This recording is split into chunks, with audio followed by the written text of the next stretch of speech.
Buongiorno a tutti, buongiorno e benvenuti. Good morning, everyone. Welcome to this beautiful venue.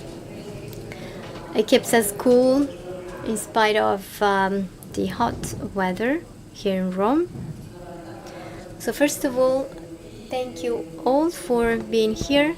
We are waiting for Minister Tajani. And meanwhile, we have here with us Minister Foti and Minister Fitto.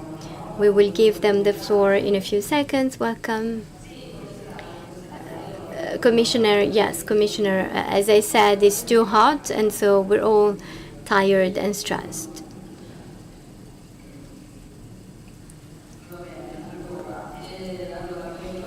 So welcome to this event. The launch of the kickoff event for EUSAIR Italian presidency. I remind you quickly, it was established in 2014. There are 4 macro regions of the European Union, and so Adriatic-Ionian is connected to the Baltic Sea, Danube, and Alps. And so it's a great opportunity to understand how these macro regions work, what they mean in terms of territorial governance, and Italy from this point of view. Starting this presidency period, and so it plays a role, a leadership role, and a role of bridge. And so we will see the priorities. The macro regions is made of 4 member countries, 6 partners, countries which want to join the European Union, and 13 Italian regions.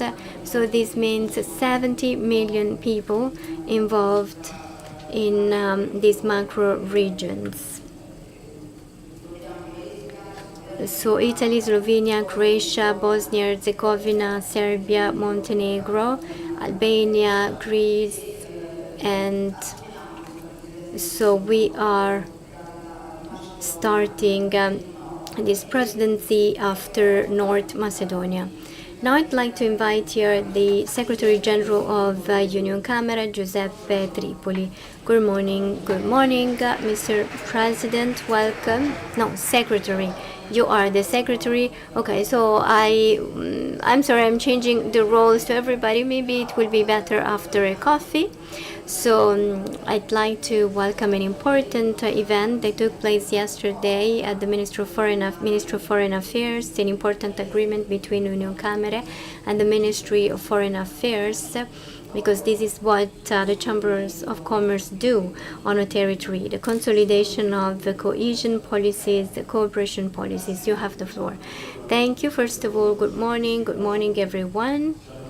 I'd like to welcome the Vice President of the European Commission, Fitto, Minister Foti.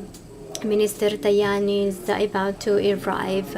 So yesterday we signed an institutional agreement which placed the Chambers of Commerce on the right spot in the field of internationalization. For many years, the role the Chambers played from an international point of view was a bit limited, and so we were forced to carry out activities which cannot really support companies. But the system of Chambers of Commerce is a system which is rooted on a territory and which is in contact with hundreds of companies. Not so many realities have so big numbers and so much efficacy. And so with Minister Tajani yesterday we signed an agreement which places the Chambers of Commerce at the center of internationalization together with other entities, and so it is a pillar especially to support small companies and companies which want to start exporting. I'm very pleased that the kickoff event of the Italian presidency is taking place here. Someone was asking me at the entrance, this is an area which belonged to Caesar. Then it was given to Sallustium, who was his general in the Roman area. So when I talk about area, I'm not talking only about this part, but an area that goes from Parioli, via Veneto, via Sicilia, and via Nomentana. So a broad area. Then this area was improved with fountains, etc., up to the first century after Christ. Archaeologists called it Cenazio. It is the place where the owners of Cenazio went. We are out of the walls of Rome, so they came here to have fun, to rest. So this place was used by several Roman emperors. We acquired this place several years ago, so we restored it and we made it a place where different events take place. The road plain of ancient Rome, 17 meters underneath the current pavement of Rome. All the materials that was brought here has made the level of the road raised. So I'm very pleased because this was a place where people came to rest, and now this place has become the place where the kickoff event is taking place. So we strongly believed in this initiative. The first initiative was launched in 2000, and then the Chambers of Commerce established the forum, which gathered all the chambers of commerce of the two sides of the Adriatic Sea and Ionian Sea. So these are important chambers of commerce, and today here we have the current president of the forum, which was founded by the Chamber of Commerce of Split and the Chamber of Commerce of Ancona, which is now the Chamber of Commerce of Marche, President Tomas, that I welcome, and also Mr. Sabatini, who's the president of Marche region, who's connected remotely. So Union Camera took part in the forum because we always believed that the possibility of creating an economic integration area to support small and medium companies, development pathways, integration of sectors, identification of factors which establish a connection, and so, for example, infrastructure networks could be and is a fundamental topic, because this area, which is the key for Europe and also for our country, is an area in which development creates integration, integration creates development, and they both consolidate from a civil and social point of view this area. So the forum worked over the years. For example, we've been working on the expo in Belgrade, and it worked to combine the roles, responsibilities in economy, which represent a civil structure that connects different economies. I believe that with the kickoff of the Italian presidency, there is an important phase of development of the EUSAIR project. So I'd like to tell Vice President Fitto and Minister Foti and then Minister Tajani, we want to provide a real collaboration, because the integration of the networks bottom up is the most effective integration to create common growth. And so, of course, we are here to support the presidency, to support all the entities taking part in the EUSAIR project and all the economic realities which are part of the project. So I wish you a fruitful day, and once again, I welcome you all. Thank you.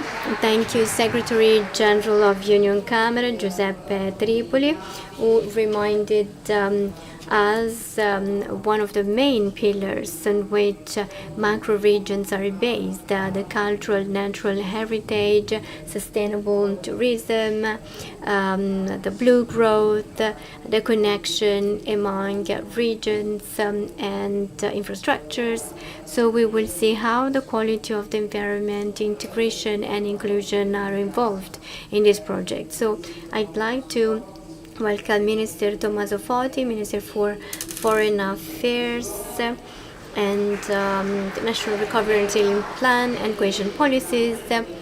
And the peculiarity of macro regions is the fact that they exploit existing funds. And of course, one of the objectives in view of the enlargement is security, integration, and so the challenges. What are the challenges of the Italian presidency? Good morning, everyone, ladies and gentlemen. I'd like to welcome the Vice President of the European Commission, Fitto, and of course I'd like to welcome the Vice President of the Council, Minister of Foreign Affairs and International Cooperation, Minister Antonio Tajani. I'd like to thank all the representatives of European institutions, national and regional institutions. Of course, I'm not so my words are substantial words. I'd like to thank Ambassador Castellaneta because as Secretary General of the Mediterranean Union Association can give that boost which we also experienced in his intervention. Of course, we're not starting today. On the 19th of May, there was the handover, and so I'd like to thank the colleagues of North Macedonia for the wonderful job they carried out. So starting from 2014, we established this strategy which developed over the years. It is a mandate which lasts only 1 year only, so there is a very significant rotation. I believe I can say that in this special moment there are many situations which in 2014 maybe were just at the beginning, but today they're fundamental and necessary. The geopolitical framework has changed a lot. In 2014, it was completely different. Today, there are remarkable rotations which lead to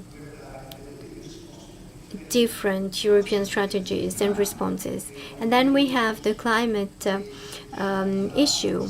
A few years ago, the climate situation was included in the agenda, but now has changed. And then another topic, the participation of Western Balkans to European Union. So this is something which Italy knows very well, and in every situation we were very clear. Last year here in Rome, maybe you will recall it, Minister Tajani organized the conference of the Friends of Western Balkans. It was a substantial event to demonstrate the special attention we have towards this participation, which was confirmed by the European Council, the Council of General Affairs, the European Commission tried to promote this inclusion, and but unfortunately inclusion of course has to be done according to specific merit criteria, because if merit comes from the possibility of joining through other ways, well, of course there are countries which will report a different treatment. So from our side, we can say we hope that the clusters which have been opened long time ago can be closed positively. I mean, one of the clusters which is fundamental is that of the rule of law, because as you know, the rule of law represents one of the pillars, or actually the main pillar, around which all the others are based. And I want to say that the idea of this macro region today is very relevant, because some topics that 10 years were dealt with only by experts rather than politics are now becoming extremely relevant. First of all, the demographic issue, because we have broad areas in the countries which participate in the macro region, but also in the European countries which are not part of the macro region. We see situations which are known to everyone. So the aging of the population, the depopulation, the lack of workforce and skills, and a territorial disparity which is not reduced because of cohesion policy, but sometimes is extended. And so for this reason, I believe I can say that the executive vice president of the European Commission, Honorable Fitto, a few months ago officially presented the right to stay, so the right to stay strategy. So this means two things. First of all, everyone is entitled to live in the territory where they were born, and so also the exercise of their future life must be connected to that territory, with opportunities to study and to work in a territory, and must be an act of freedom rather than deprivation, the fact that they have to leave the territory of origin. I believe this is a very significant statement. We have to, so after the definition of the strategy at European level, we have to develop it at EUSAIR level, because it can represent a significant moment from a social and political point of view. The second topic is territorial cohesion. A territorial cohesion which must be implemented, must be completed, and in some situations analyzed in a different way than in the past. Today we realize what digital revolution means and what it means today to have young people who are the children of the digital revolution, a generation that when it was young was attracted by something completely different. I give you an example. For us, it was a success to have two TV channels, but today you realize how the world has changed. So we have we can see so many different things from one day to the other, and so everything has changed. Evolution is very rapid, but it cannot neglect some territories. There must not be territories deprived of the digital infrastructures, material infrastructures, which can allow everyone to have the broadband, also in municipalities where only a few people live, because this is another element of territorial cohesion. So from this point of view, the issue of territorial cohesion and common policy are strongly analyzed and studied in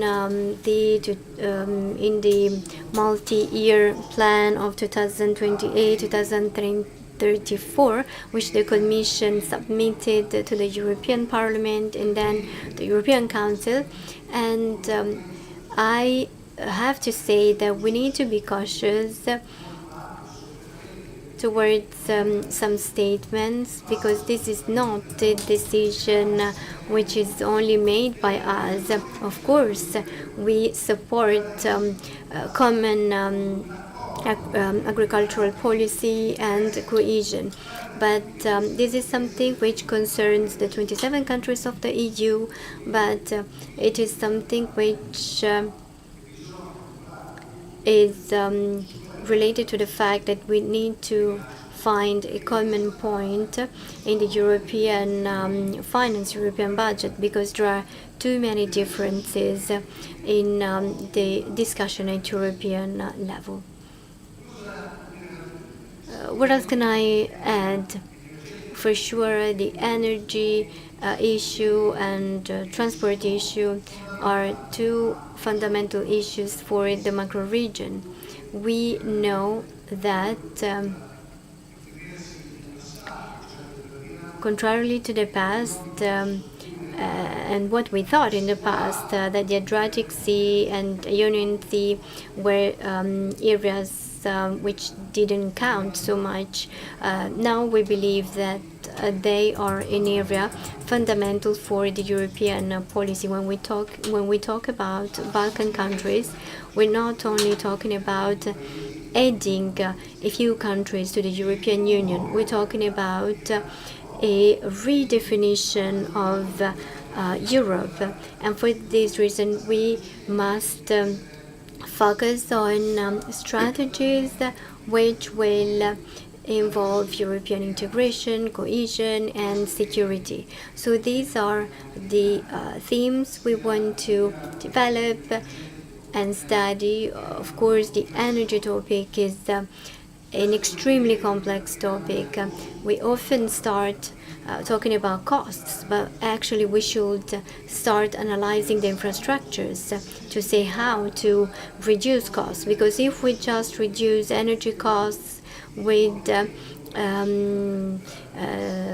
competitions, academic competitions, well, we will not do much. And so energy infrastructures are fundamental today for EUSAIR area, but for Europe in general, because on top of the advantage that some countries have compared to others, because some time ago chose nuclear energy, which Italy decided not to implement at the end of the 80s, when it was the leader in Europe on the nuclear energy policy.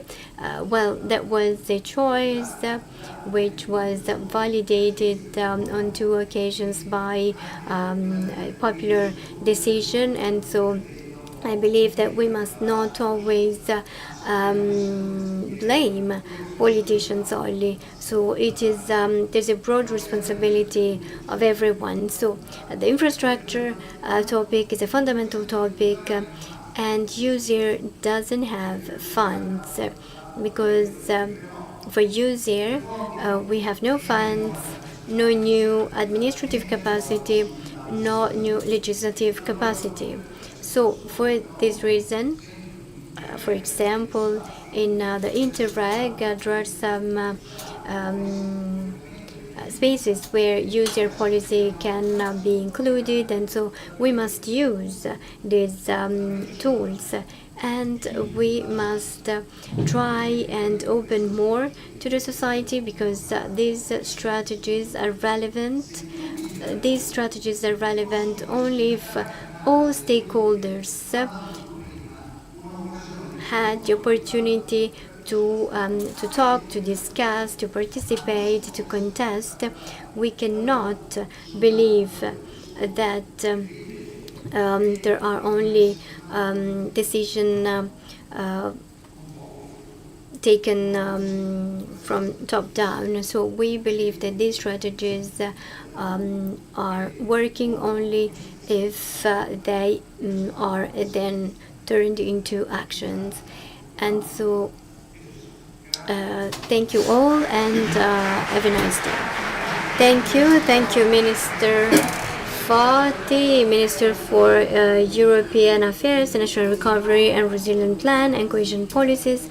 So it's a great challenge which will show the Italian capacities from this point of view. And especially if we talk about priorities, identity, cohesion, and European integration. So now I'd like to call here the Executive Vice President. So you were a minister, so you're still a minister. But your role, I'm just joking, your role is extremely important, so it was a success to have you, Raffaele Fitto as Executive Vice President of the European Commission and European Commissioner for Regional and Cohesion Policy, Regional Development, Cities and Reforms. We go back to the idea of Italy and of the leadership of Italy, which is a sort of bridge. Honorable Tommaso Foti reminded us the importance of that area and the importance of the city of Trieste. Trieste is a crucial point, is a crucial hub also for a far country like China. So we go much beyond the Adriatic and Ionic Sea. Good morning, everyone, and I would like to thank Minister Foti for inviting me and for having here the presence of the EU Commissions. And of course, I would like to address my greetings also to Deputy Prime Minister Tajani and to Minister Tripoli for this beautiful location. I'm glad to be here today, also in the light of the consideration of Minister Foti. The launch of this period of presidency and the strategy represent a great opportunity for us to make some consideration regarding the objectives of the presidency, the program, and the series of issues that are choices that will be made at the European level, and the opportunity to fully understand and to give our contribution to those choices, also in terms of tools and instruments available for the member states. This strategy has a specific feature because it involves the greatest number of states that are not UN states, UN member states, and this is an important aspect also when we consider the enlargement of the EU. For some states, there is also the opportunity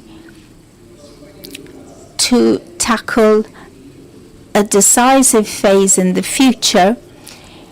And this is an opportunity because the strategies for Adriatic and Ionic area is essential to reinforce the whole dimension, the whole strategic dimension of Europe within the Mediterranean area, and to create a perspective to reinforce the external dimension of the EU. This is another aspect that we should focus our attention on. We have two main goals at the moment. The first one is to strengthen the domestic market, the internal market, to reinforce the barriers. And the second goal is defining our role in the international scenario. I would like to create a connection between these two goals because, in my opinion, it is essential to take into account the goals of the Italian presidency and the goals, the specific goals of this strategy, and to find common points. Minister Foti mentioned some essential elements And I think it is essential to emphasize them, because such tools and such objectives will be developed in close cooperation with the Italian presidency. And this is a great opportunity. We will be able to take into account the specific elements that are characteristic of these territories. As it was correctly emphasized, this strategy has not its own financial autonomy, but can rely on important reference programs.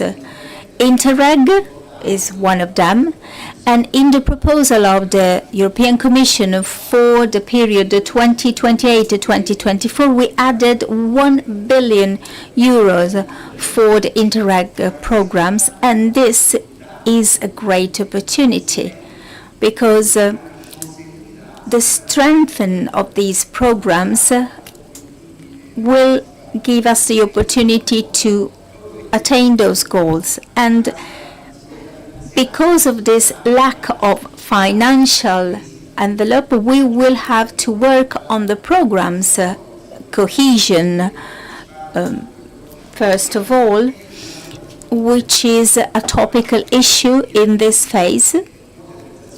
We are carrying out a modernization process, making important choices. Cohesion represents 1/3 of the EU Commission budget. And we have to focus on two main pillars: flexibility and simplification. Key objectives also for the strategy. In terms of flexibility, this is crucial to tackle the new challenges. We have to provide a correct and specific answer while revising the current programs. Italy used the tool of flexibility correctly, as other countries did.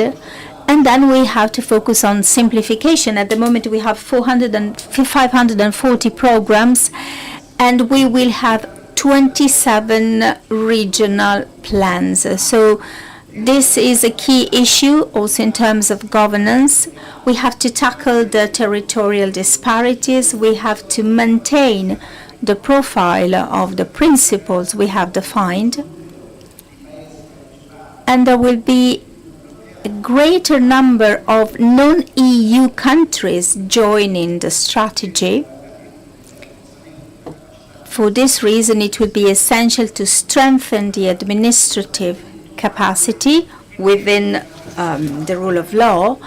And this is a great opportunity, which means not just signing an agreement among capitals, but fully involving countries in the creation of these new dimensions. I would like to focus on two main elements. We have been working on this element for the last few months, and then a third element. The EU is developing strategies. Such strategies will be the tools for the new budget. And I would like to remind you three main elements. The strategy for islands and coastal communities, recently approved by the Commission. If we look at the geographical map of the countries involved in this strategy, it is clear and evident that this is a key element for the dynamic of the strategy itself. In addition, there are two issues that I consider essential. The right to stay, as Minister Foti mentioned before. It is also correlated to the demographic crisis, to the opportunity to offer a solution to territorial disparities, and to tackle a risk which is present in all the member states, the depopulation of many areas, in particular rural area or small islands. This phenomenon of movement of citizens, young people towards urban centers is a big problem. We are tackling that problem with the agenda for the big urban areas. We are redefining strategies, mobility, housing policies, because this is a new phenomenon. But at the same time, we have the opposite problem, internal and rural areas that needs a strategy to give the right answers for these specific contexts. We launched an initiative which was the launch of the strategy at the same time, and we emphasized and called for a factual participation. We organized an event. We invited several ministers. Minister Foti was among the guests, and I would like to thank him for his presence. And we produced a first result, that is to say, more than 700 contributions in this public consultation. We are working to better define this strategy. We need an overview, but we also need to focus on the specific territorial realities. And I would like to mention another strategy which is not under my competence, not directly at least. It is under the responsibility of the presidency, and it is a strategy about tourism. Another topical issue for this strategy, for EUSAIR strategy, and for the countries involved. So we should work to define the policies, the action policies. And we should focus on the next budget, on the regional plans. We should redefine the simplified framework.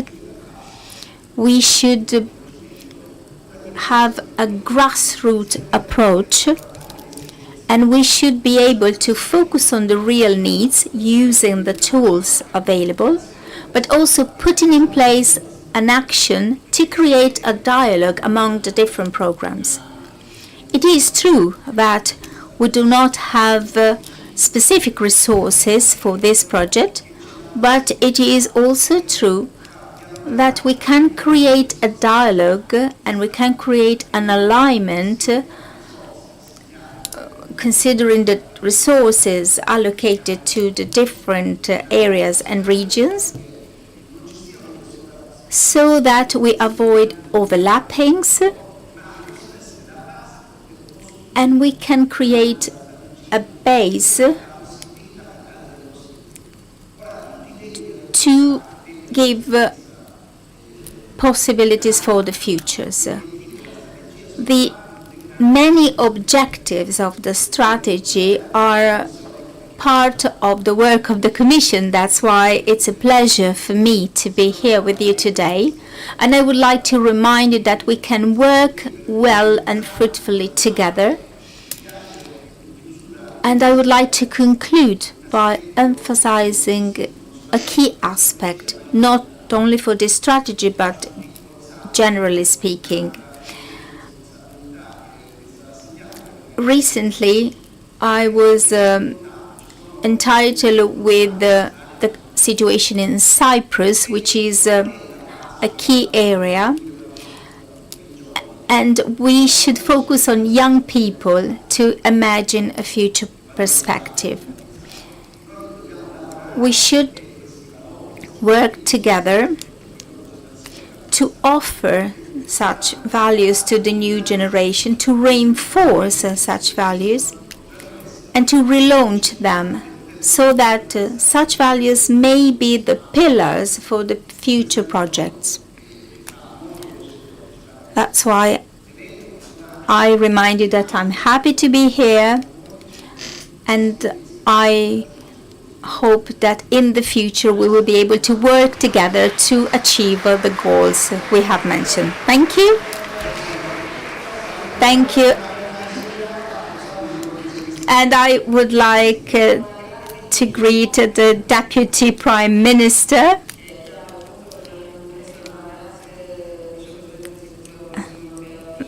Thank you, Executive Vice President of the European Commission, Raffaele Fitto. There are many fields we have mentioned, and we shouldn't forget the importance of reforms and this new perspective involving Cyprus. Cyprus in 2013 faced a severe crisis. In 2014, the micro-region, the Adriatic-Ionian micro-region was created, and this is an important snapshot representing the rapid change and the many challenges we have to tackle. I would like to welcome with great pleasure the Deputy Prime Minister and Minister of Foreign Affairs and International Cooperation, Antonio Tajani, who is particularly busy and committed these days. You have the floor. First of all, I would like to greet Minister Forti and Raffaele Fitto and all the ambassadors and the guests. I'm really happy to be here in the headquarters of Union Camera the day after the signature of a very important agreement, an agreement that will reinforce our action for the internationalization of our country and to reinforce the presence of our companies. Because one of the main goals of this government is to involve the Union Camera, the Ministry of Foreign Affairs, and to create a stronger cohesion involving the greatest number of companies. I strongly support the role of the Chamber of Commerce, and when in the past someone proposed to abolish the Chamber of Commerce, I opposed firmly. And now, in my position, in my role at the government, I've tried to emphasize the importance of the Chamber of Commerce. So yesterday was a glorious day, and we will see many opportunities in the future. But as for today, this is the launch of the Italian presidency for the Ionic Adriatic region. This is an essential tool to promote the growth of a key region for the government. This is a key region not just because today we kick off the presidency period, but because the Balkan area is an integral part of our foreign policy. We should reinforce the presence of the Balkans. We should speed up the joining of the Balkan country in the EU. From the cultural point of view and from the great importance we recognize to the values, this is a key moment, because the countries that are willing to join the EU are countries that were prevented from the communist dictatorship to join the EU when the Gasperi, Schuman and others launched this process. They were prevented to join because they were under an anti-democratic dictatorship.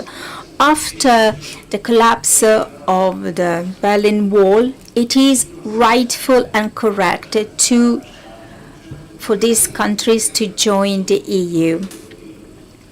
At that time, I was the predecessor of Raffaele Fico, and we fought many battles to support Albania.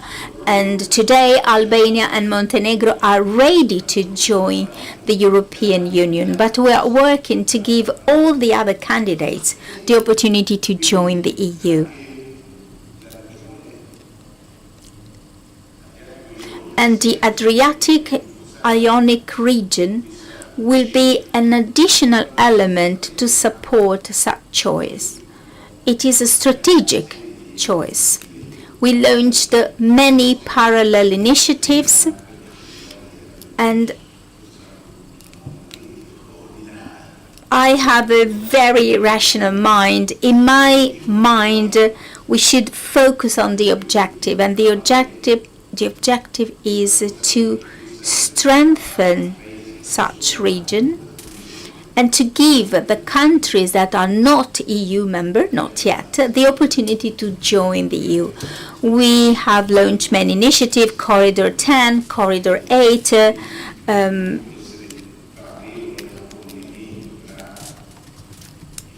and I'm sure that, and I'm talking to President Pugliese, and no one more than you may be in favor of this corridor to join Macedonia. And the idea would be to cross Corridor 10, Corridor 8, and Corridor EMEC. We are working on that as a government because that corridor will connect India, Middle East, Africa, and the Mediterranean area with a sort of fork. Part of the corridor will end in Marseille, and part of that corridor will end in Trieste for Eastern Europe. But we should involve all the infrastructures that should be reinforced along the Ionic-Adriatic area. So as you can clearly understand, everything is connected. Our special envoy to the EMEC project, who participated in the confrontation between the Italian government, and he was present also in the meeting with the Indian President Modi. We are focusing on this corridor. And of course, we do hope that the conflict in the Middle East will end soon, but we are focusing on infrastructure, and by crossing EMEC with Corridor 8 and Corridor 10, we can hope in a future development of that area, which is part of the EUSAIR strategy we are launching today. By doing so, we can also emphasize the ENG project involving the countries of the Eastern Europe and creating a connection with the Balkan area. But there are many other corridors that could be suitable for our strategy. For example, the rail line between Zagreb and Ljubljana, collaboration with the Polytechnical University of Milan, the creation of energy market. I don't know if at that time when this proposal was launched I was the president of the commission, but we mentioned the possibility to emphasize the production of energy in our country. So all these elements are an integral part of our strategy. We have also economic interest. We want to develop a stronger relationship with these countries. We are fully devoted to export. We have an excellent know-how, and after China, we have the most varied merchandise in the world. We can export to Serbia next year. We want to be the protagonist in that area. We want to emphasize the importance of our product. ISTAT, the Italian Institute of Statistics, confirm growth by 6% as for the Italian export toward extra EU countries, and this notwithstanding the tariffs. But the Italian product is so valuable and its quality is so high that we can go beyond the limits of the tariffs. So let's imagine after the agreement of between EU and India, let's imagine the opportunities for our product to export Italian products. In the first month after such agreement, the export towards Mercosur countries increased by 21%, and this will be a constant increase because we have a gift for export, and the Adriatic and Ionic area is an area in which we can further increase export, but we can also create joint ventures, favor imports. We want to have a privileged relationship with such countries. Italy created an organization which is Amici dei Balcani, Friends of the Balkans, with the support of Austria, but also of other countries like Hungary, Czech Republic, Slovakia. We are working together to pave the way for the joining of the Balkans. And the Balkans were also joined in our project for food safety and for the possibility to export fertilizer through the Hormuz Strait.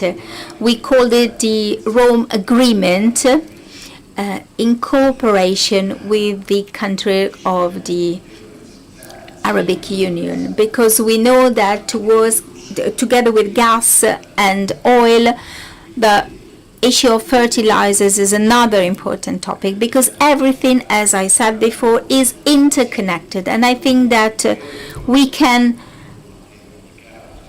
be partnered of the EU. I am also Minister of the International Trade, and I know that with the support of the EU endorsing our agreement with Mercosur, with Mexico, with India, with this kind of support, we can project our potential. We can really have huge opportunities for the future. And I believe in the power of coordination. If there are two ministers, a vice president of the EU Commission, it means that we can work together, pooling our competencies for better results and for better opportunities for our citizens. And all this as the purpose to give a better perspective, better opportunities for our citizens. And involving the chambers of commerce, involving other experts to have precious points of view is key. So Italy must work in the EU system. I devoted 28 years of my life to this project, and I'm really happy that Raffaele Fitto is continuing in this work to make our country better and stronger. So this is an important day. We begin an important season. We are assuming important responsibilities, but we can offer the best of our know-how and our infrastructure. I would like to greet all the ambassadors present here, and I would like to remind you that we are working together to offer the best possible life to our citizens. Thank you. Thank you, Minister Tajani, for recalling the importance of the EMEC corridor, which strengthens our corridor and country. So this is an objective which also breaks all the balances, and also this corridor has the objective to strengthen our country, our continent. So welcome also Renato Brunetta, President of CNEL. So the role of Italy, Italy's wealth, the role of cohesion policy and multi-level governance, which is the feature of this macro region. So we were recalling the financial crisis, 2013, 2014. So the conflict, which is still going on, with dramatic developments.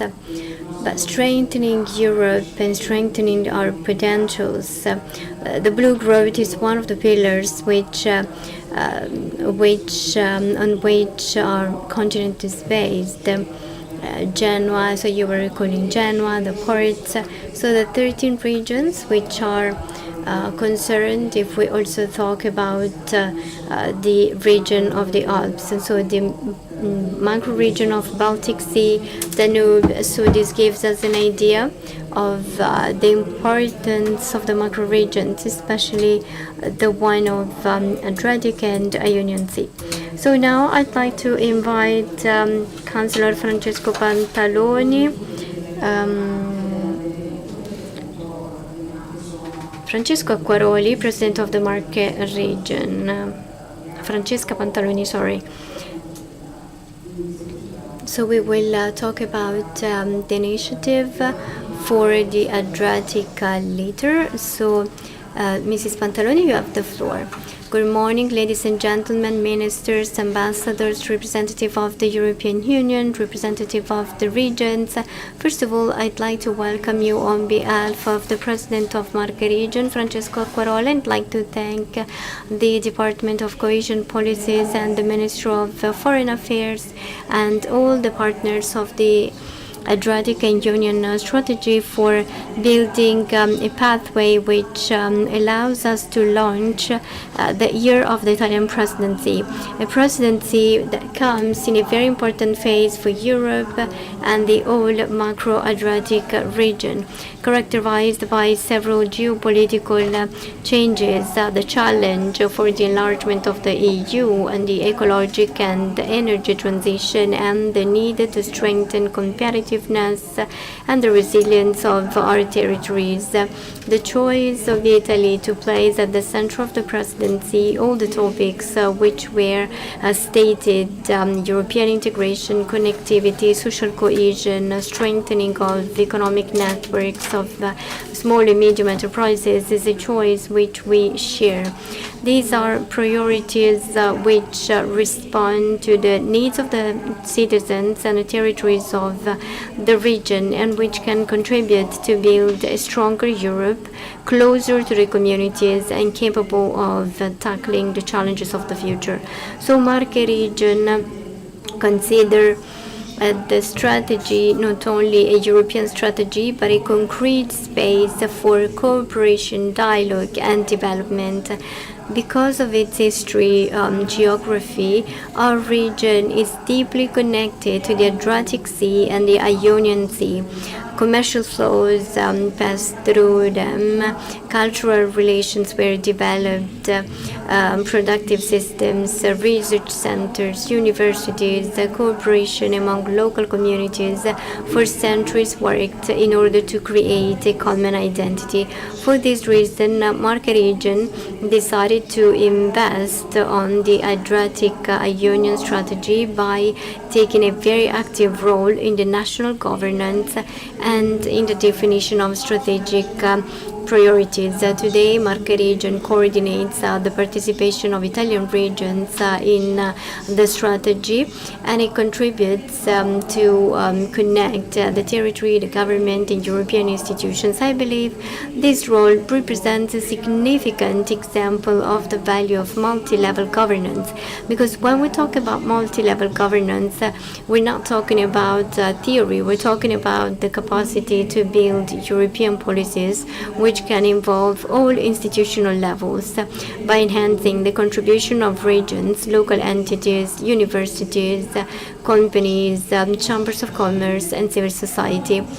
It is this collaboration which allowed EUSAIR to become one of the macro-regional areas, the most dynamic initiatives of the European Union. It will be an example to accompany the European integration of Western Balkans by strengthening administrative capacities, the transfer of skills, the institutional cooperation, and the construction of mutual trust. So EUSAIR is more than a territorial strategy. It is a European integration platform for regional stability. Marche region agrees on this idea, and so we will support the main financial instrument that supports the strategy and the strategic project aimed at strengthening the participation of stakeholders, involvement of the territories in the macro-regional policies. But we want to provide a concrete contribution to the objectives of the Italian presidency. Over the next years, the Marche region will host and promote several international initiatives dedicated to the most important topics for the future of the macro region. We will discuss the topic of climate change through an event dedicated to the shift from policies to territorial experimentation. We will promote an exchange on the strategic role of ports in the energy transition and in the competitiveness of the logistic and maritime system. We will work on tourism, sustainable tourism, as development factors and factors to enhance the territories. We will promote exchanges on the integration of EUSAIR policies in European and national programs. We will dedicate special attention to the connection between innovation, artificial intelligence, growth of the companies of the macro regions with reference to the international framework which has changed. Among all these initiatives, I'd like to focus on the central aspect and the role of the ports of the Adriatic and Ionian Sea. The port of Ancona is usually one of the gateways to the Balkans and Eastern Mediterranean. In a phase of deep changes in the logistic system, ports can become the protagonist of energy transition and environmental sustainability to strengthen European competitiveness on international scale. For this reason, we want to promote the construction of a stable network of collaboration among the ports of the macro region, capable of elaborating a shared vision and support common projects. But on top of infrastructures, people are the key, and so the Italian presidency is focusing on social cohesion, skills, the youth, and the fight against depopulation. So this is a challenge that concerns us a lot, and so we must create all the opportunities for young people to choose and build their future in their own communities. We need to promote education, training, research, and a quality of life and our territories. So against this backdrop, we want to enhance also the Mediterranean diet, which is the identity of the region, the cultural heritage, a shared cultural heritage to promote sustainable development models, which places at the center the connection between environment, health, economy, and local communities. I'd like to conclude with the reflection that Adriatic and Ionian seas must not be considered a border of Europe, but one of the main bridges towards the future. An Italian presidency is offering the possibility of strengthening this role by building more integration, more cooperation, more cohesion among the territories of the macro region. We as Marche region, we want to play our role, and we want to provide our experience, our know-how, and our capacity to establish networks among institutions, citizens, and territories, because the real wealth of Italy and Europe is the capacity to work together to transform diversity into shared opportunities. Thank you.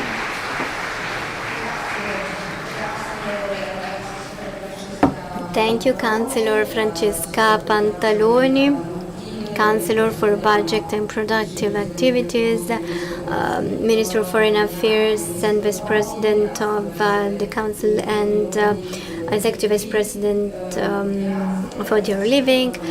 So thank you, Councillor Pantaloni. So you mentioned the youth, the activity of the academia, the Mediterranean diet, which is one of the pillars, sustainable tourism, and so overcoming seasonality can be done through cohesion policies, multi-level governance, and promotion of Italian heritage.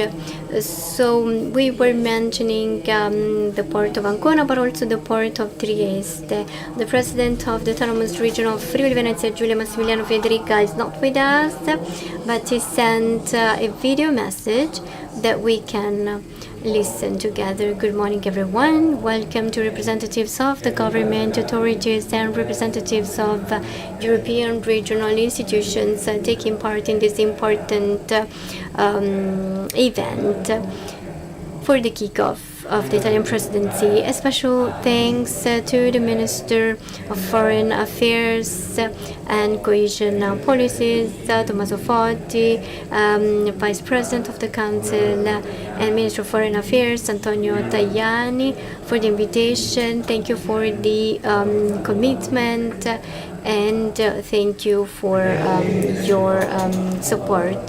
This event has a special value because it marks the operational start of the EUSAIR Italian presidency, something which will involve the academia, the civil society, the industry of the Adriatic-Ionian area, in the awareness that the big challenges can be tackled with success only through cooperation, dialogue, and the active involvement of territories. It is a common challenge which EUSAIR can take by promoting a shared vision of the future and more integration among the countries of the area. For Friuli Venezia Giulia, it's very important to be part of this journey. Our region, because of its history and geography, represents a natural connection between Central Europe, Balkans, and the Mediterranean, and it has always been a lab of cooperation among communities, territories. This vocation now gives us an extra responsibility in a phase in which strengthening regional cooperation and the enlargement of the European Union take a strategic value for the whole continent. Friuli Venezia Giulia has decided to invest on this cooperation model by taking part in the governance of the strategy and in several projects, for example in the field of scientific diplomacy and technological research, energy, transport, mobility. So we are at the front line in the Facility Point project, through which Friuli Venezia Giulia supports the Italian national coordination and the activity of Pillar 2 dedicated to the connections in the region in the field of energy and transport by contributing to strengthen the cooperation among the 10 countries of the area for the development of the connectivity of the area. Connectivity has always been for us a strategic priority because of its location. The development of infrastructural, logistic, energy connections of the area means to reduce the distance, to promote economic exchanges and consolidate the role of the macro region as a natural platform of cooperation and dialogue in the heart of the Mediterranean Sea. The cross-border vocation of our region allows us to use experiences already started in other fields, such as Euroject, a virtuous example in the management of emergencies. As for mobility, I could mention Zeros, which is a project that aims to build a green intermodal corridor in the Adriatic Sea in line with the EUSAIR strategy. Our experience shows that the macro-regional strategies work when they can combine competencies, projects, and resources by overcoming administrative boundaries to build common opportunities. This is the added value of the multi-level governance, to establish stable connections and promote a dialogue among different institutional levels and transform common priorities in concrete actions. In a historical moment characterized by several geopolitical changes, and the perspective of the Balkan integration, EUSAIR can be a decisive tool to strengthen connectivity, integration, to support innovation, sustainable growth, and the dialogue of the communities of the region. The enlargement of the EU cannot be only bureaucratic. It is a cultural journey that has to start from the territories in which we concretely build European cohesion. Friuli Venezia Giulia will keep offering its contribution, will provide the experience of these years and because we are a bridge between Europe, Balkans, and Mediterranean. So with this spirit, we are looking at this journey, a journey which will accompany us until May 2027, when Trieste, which is at the crossroad of peoples and territories, will host the annual forum as the final moment of the Italian presidency, and it will be the ideal moment to enhance the work carried out in the year and projected to new cooperation, integration perspectives, and future development for the area. I wish the Italian presidency a fruitful work rich in results for the interest of the macro region. Thank you all, and have a fruitful day. So thanks to Massimiliano Federica. So the presidency year will end in Trieste. As he was saying, I'd like to invite here Carlo Ciccioli, member of the European Parliament. So we have spoken about priorities, instruments, perspectives, the challenge and commitment of Italy coming after North Macedonia presidency. Yes, thank you. First of all, I'd like to welcome all participants and authorities. I'm very satisfied and glad of today's meeting. So, of course, the Italian presidency is very important to us, but there are many people, so many people are interested, and this is extremely important because I believe this project is a project that looks at the future. A few years ago, I went with a delegation to the Holy Land, Jerusalem. At the time, there was no war. Together with Monsignor Fisichella, there was also Andrew Bolfito, so several members of the parliament went there. And he told us something important to us. So we were talking about political crisis, as always. He was listening to us, he was listening to our complaints, and he told us, you have to work hard, but you have to recall that what has to happen happens. So play your role, do your part, but don't despair. So the macro region, as everybody recalled, was established in 2014 and started to be operational in 2015. So 10 years ago.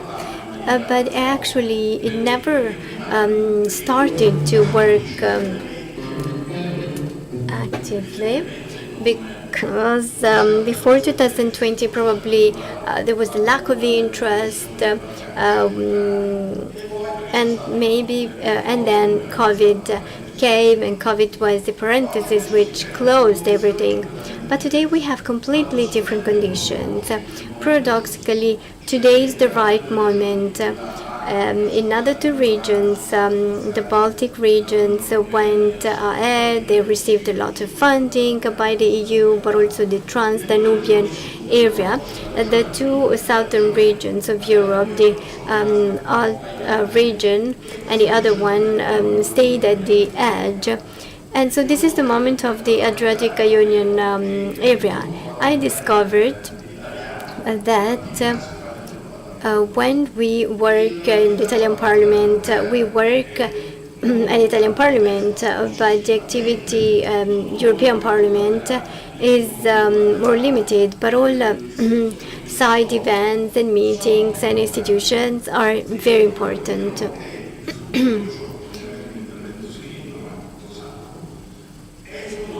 So what I'm telling you is the fruit of several encounters of on the geopolitical changes in the world. So meetings with important representatives of the European countries at NATO, meetings with ambassadors of non-EU countries. So over the last 2 years, everything changed.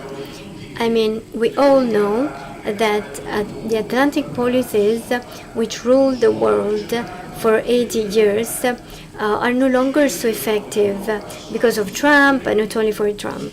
So the countries in EU are in a different situation because the Ukrainian-Russian conflict made economic capacity limited. I give you a few data. So the automotive industry in Germany is firing 120,000 employees. And so you realize the cost of gas in Germany is 3 times higher than before when there was the Russian gas. So the whole German economy is in crisis. There is a political crisis in France, but actually the strength of Europe is in southern Europe.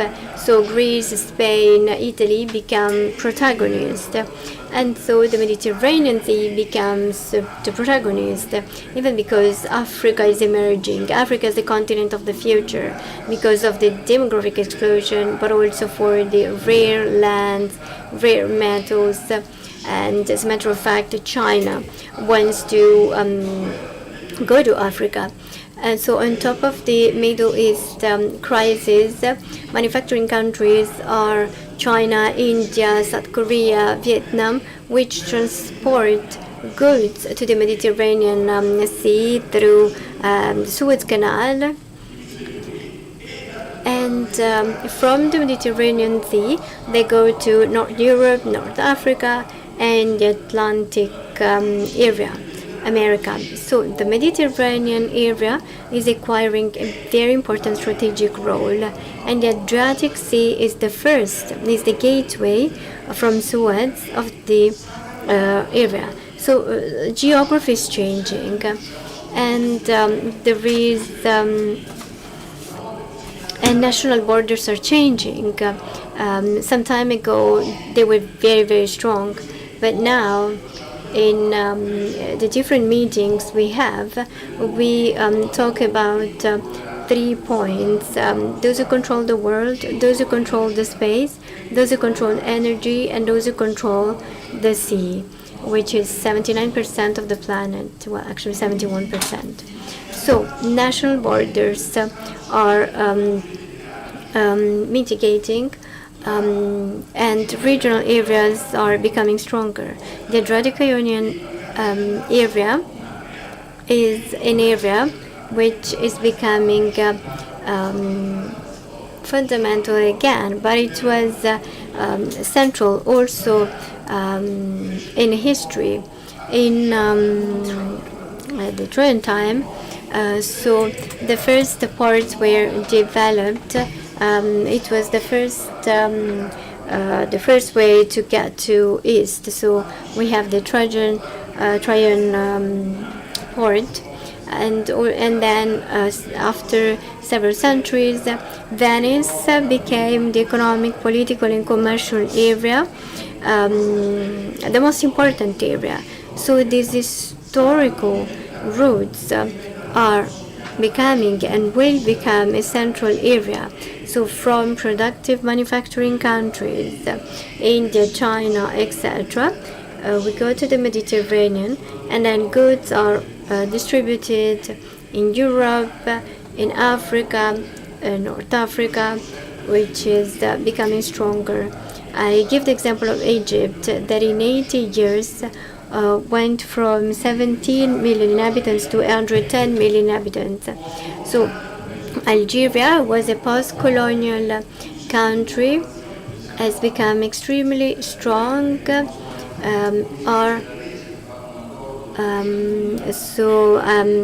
Bonifica Ferraresi signed an agreement of several hectares of land in Algeria for the stanification of the area. So we need to understand the importance of the territory.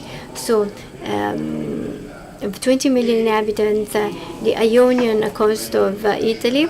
Then we have the Western Balkan countries, Greece with 10 million inhabitants. And overall, if we add Serbia, Hungary decided to join somehow. So we have 70 million inhabitants. So we must, so this is the vision, but of course we have to implement actions. I'm very grateful to the Minister of European Policies, Foti, and also to European Commissioner Fitto, and Vice President of Council Tajani. We invested a lot on foreign policy. So we Italians, but also all the other countries, we must understand our identity. It is a common identity which has important roots. There were wars, divisions. I'm a psychiatrist. The most important thing of a person is the identity. If you have a strong identity, if you are aware of your identity, everything starts from that. So I was able to, well, in the European Union, there is an institutional regulation to build a working group which is recognized by the European Parliament. There must be at least 5% of 720 member of Parliament, and so 36. The MPs are the EU countries, Greece, Slovenia, Croatia, Italy. So we managed to reach 42 people, participants.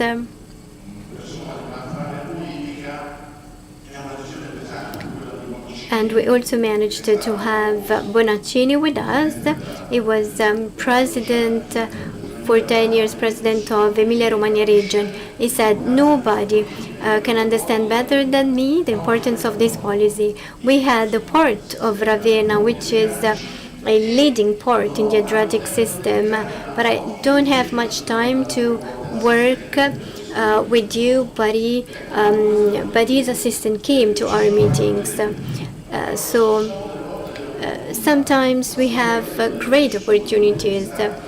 So the history of countries is made of opportunities, connections, so we have to grasp it. If we think of the transport revolution, I work in the transport delegation. I'm the head of delegation of my group. So we have the strategy of European ports. I am the shadow rapporteur, and the strategy of European ports entails the assessment that Europe will do with the main European ports. The three important ports have always been Rotterdam, Antwerp, and Hamburg. With the revision of the port strategy and the weakness of North Europe, the Mediterranean ports are becoming fundamental. The Adriatic port and Mediterranean ports. Of course, we have to announce that we have to create a system of ports. Today, logistics represent 25% of the world economy. So transport goods from one place to the other. If we can understand that logistics is fundamental in this area, well, without anything else, we are just winning. I will conclude. Of course, I am proud of my city, but in 2028, Port of Ancona is the most important port in the Adriatic Sea. 1 million and more passengers, together with the port of Trieste and the ports of Western Balkan coast. So, being it the capital of culture, it has to develop a specific project to relaunch the Adriatic Mediterranean culture, which is a very strong culture, starting from ancient Greece, Roman Empire, the history of Islamic people. So if we can do all that, and I'd like to welcome the town councillor for culture at the municipality of Ancona, that will be the capital of culture 2028. So this can be a great opportunity to achieve all these objectives. EUSAIR is a technical instrument, and then there is the political instrument, the macro region. After the meetings in Greece, in Skopje, we can go on. I conclude with this statement by Goethe, who said, we need to dare, we need to insist, we need to resist, because something will happen at the end of the day. I believe that something will happen. Thank you, Honorable Carlo Ciccioli, for his vehement speech and for having reminded us that the Adriatic area does not end in the Adriatic Sea, but actually in the Mediterranean Sea on the northern coast in Maghreb. And thanks for emphasizing the importance of Egypt. And he founded the Space Agency, and is responsible for the Space Agency for the African continent. And so this is a look at the future, because space will be essential in the future. I know that the coffee break will be shorter, but now we have time for a coffee break. We will meet here again in 10 minutes. And see you in 10 minutes. Thank you. Eccoci, sì.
5, 4, 3, 2, 1. Ma scusa, io non ho capito, ma qual è il problema? Però visto che c'avevi le ragazze lì non mi stavi calcolando. No, ti volevo dire, ma qual è il tuo problema? Nessuno.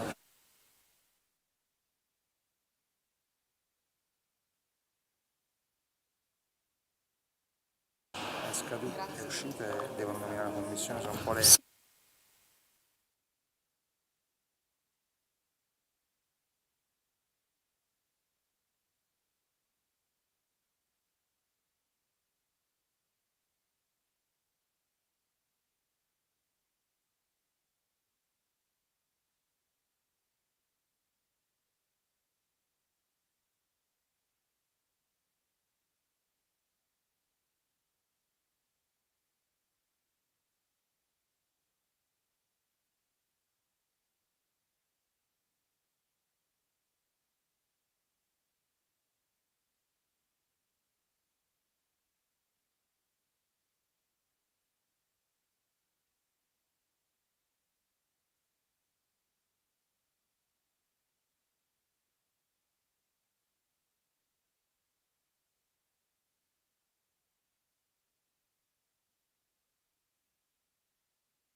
Grazie.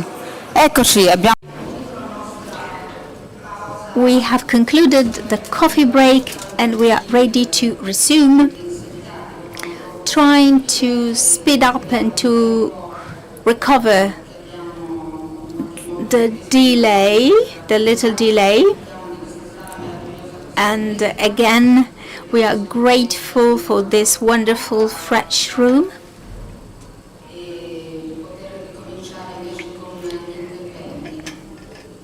We are almost ready to resume. A few more seconds.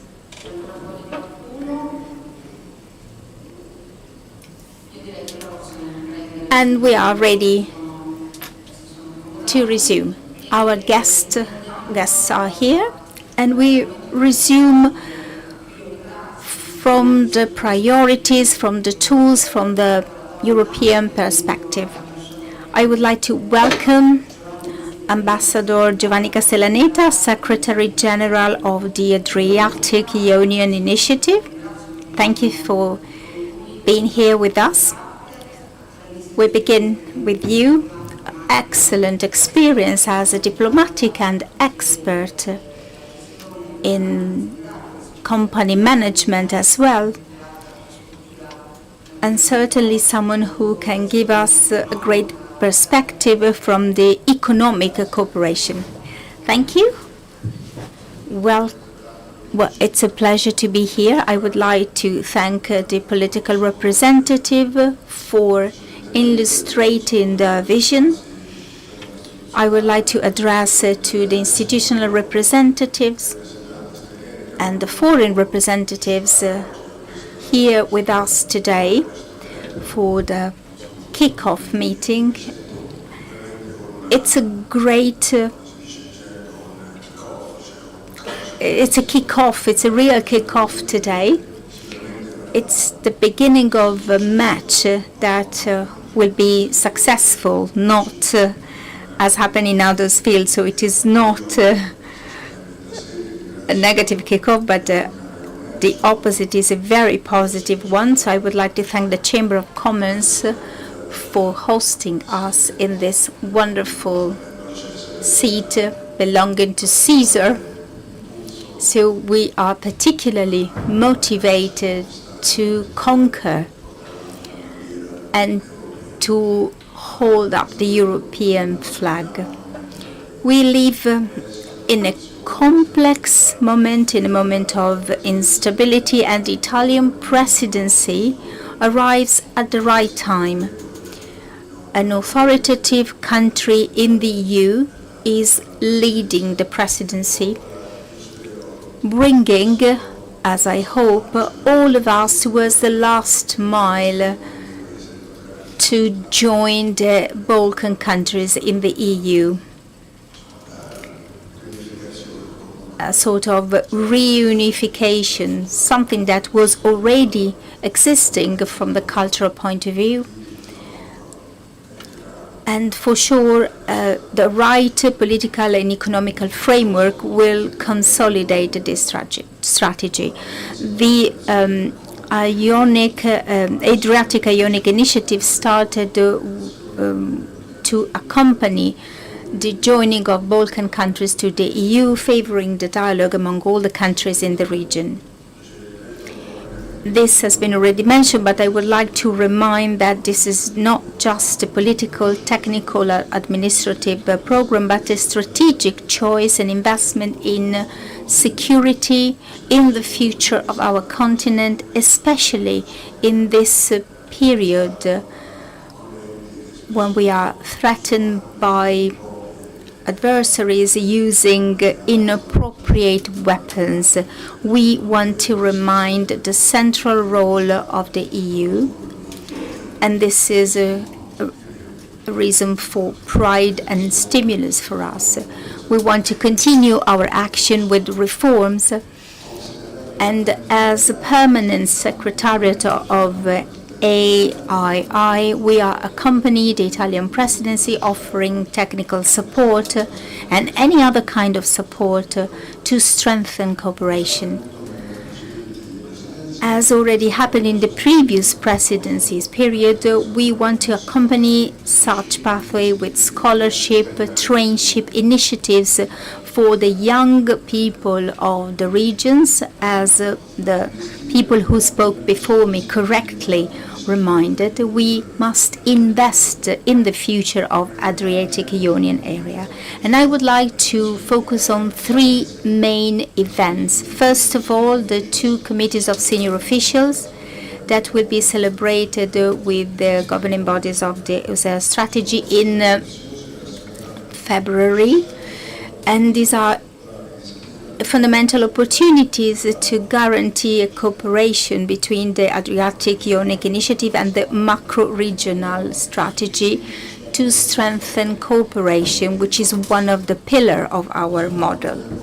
A second important event will be the 21st Conference of the Presidents of the Parliament of the Adriatic-Ionian area. It will be celebrated in April 2027, and it is an additional pillar of the regional cooperation. A dialogue between the two parliaments will reinforce mutual trust, mutual cooperation according to the European standards, reinforcing the European framework and the role of the governments, has rightly underlined Minister Forti in his opening speech, remembering the meeting of Skopje. And the third event is the EUSAIR Ministerial Conference that will be celebrated, I think, in May 2027. Of course, it will depend also on the political evolution of our country, but the final event will be celebrated in Trieste, as President Frederica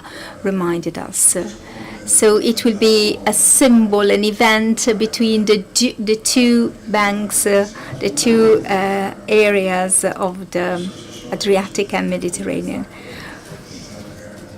As exhaustively explained Honorable Carlo Ciccioli, emphasizing the importance of this area between Ionic and Adriatic Sea. So this is a key moment for AII, and we will be ready to follow, to prepare the joint declaration adopted by the ministries of the 10 countries participating in the project.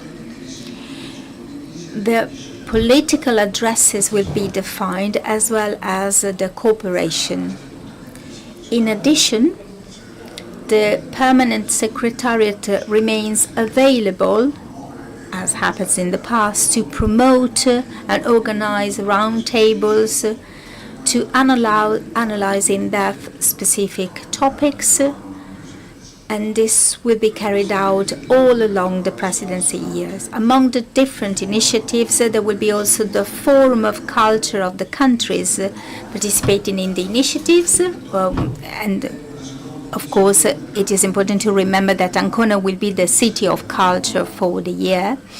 And we celebrated an important event in Ancona in February 2026. All this involving the civil society, which is a pillar of the initiative.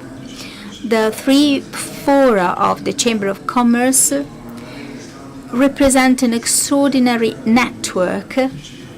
We are talking about almost 40 chambers of commerce, 50 cities, and many universities involved in the initiatives.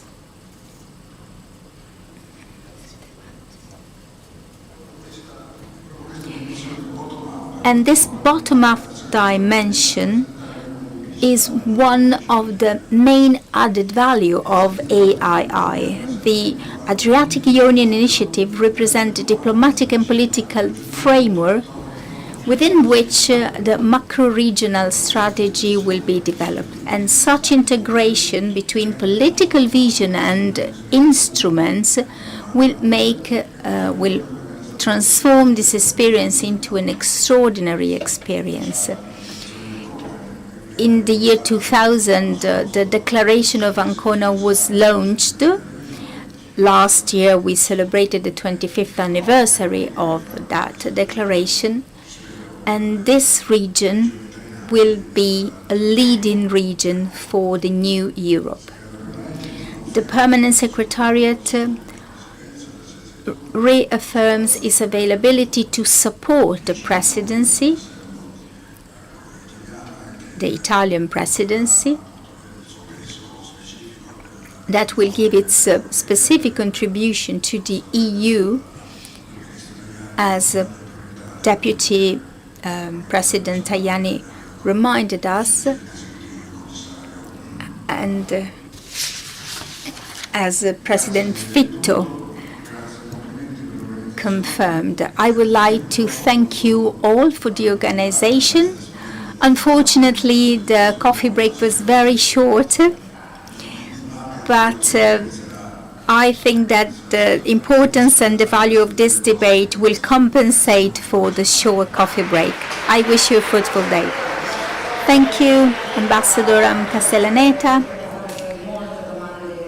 I have a long list of questions for you about Iran, about the US, countries where you developed and perform your diplomatic role, but as you said, and as many other people said, everything is interconnected.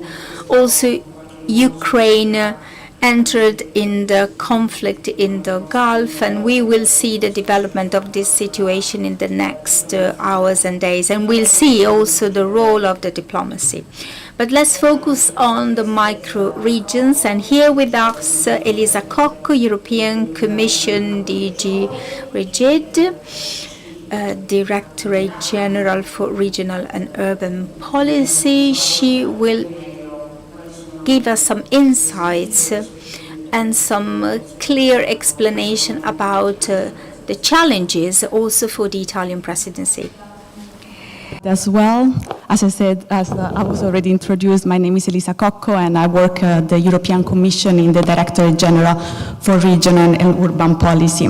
So we have heard a lot of very important and relevant political speeches. We heard a lot from Executive Vice President Fitto about the strategies, about cooperation, about Interreg. So I thought that from my side, I would have brought a bit more the technical side of things when it comes to cooperation, macro-regional strategies, and Interreg.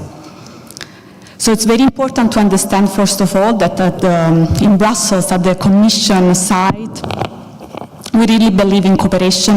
We think that more cooperation is always better than less cooperation, and I don't think there has ever been a moment in history that less cooperation has been it's been better than more cooperation. Why are the strategies important? The strategy is important for capacity building, for the enlargement process, and we see that from member states and candidate countries and other partners countries, also not part of the current 4 macro-regional strategies, there is a big interest, a need to create more macro-regional strategies. For example, one of the most recent examples is coming from member states at the Council of the European Union, Spain, Portugal, France, and Ireland, that have been really asking for the creation of the Atlantic territorial strategy. So we are working towards that as well. So it's clear to everyone that cooperation should continue, and I start with a positive note. It will continue in the next programming period, in the next MFF. There is already an envelope for Interreg, a stronger envelope, a higher financing is allocated for Interreg for the next programming period compared to this programming period. So to understand where the strategy stands at the moment and how they really fit in the Brussels and European Commission political priorities for this Commission starting in 2024 and ending 2029. So President von der Leyen Commission, we have to see what are the political guidelines, what is making the European Commission working and EU working in these 5 years. So the political guidelines are divided into 4 pillars. As you can see from the slide, we have a pillar about prosperity and competitiveness, of course the role of the EU in the world, a pillar about the global Europe, so it's everything about the relations between EU member states and partner countries, and here we find also the enlargement that, of course, due to geopolitical situation, mostly it's a topic that is at the front runner for the political guideline of the current Commission. Then, of course, a lot of attention given to democracy and supporting the citizens, skills, a labor market as always, and then we can call it almost a novelty in the political guidelines for these 5 years, which is the pillar on defense and security and preparedness of the Union. And this is, of course, also due to the political situation. These strategies and communications were already mentioned by Executive Vice President Fitto at the start of our event. Among many, we find the Eastern Border regions communication, which I think was not mentioned at the start.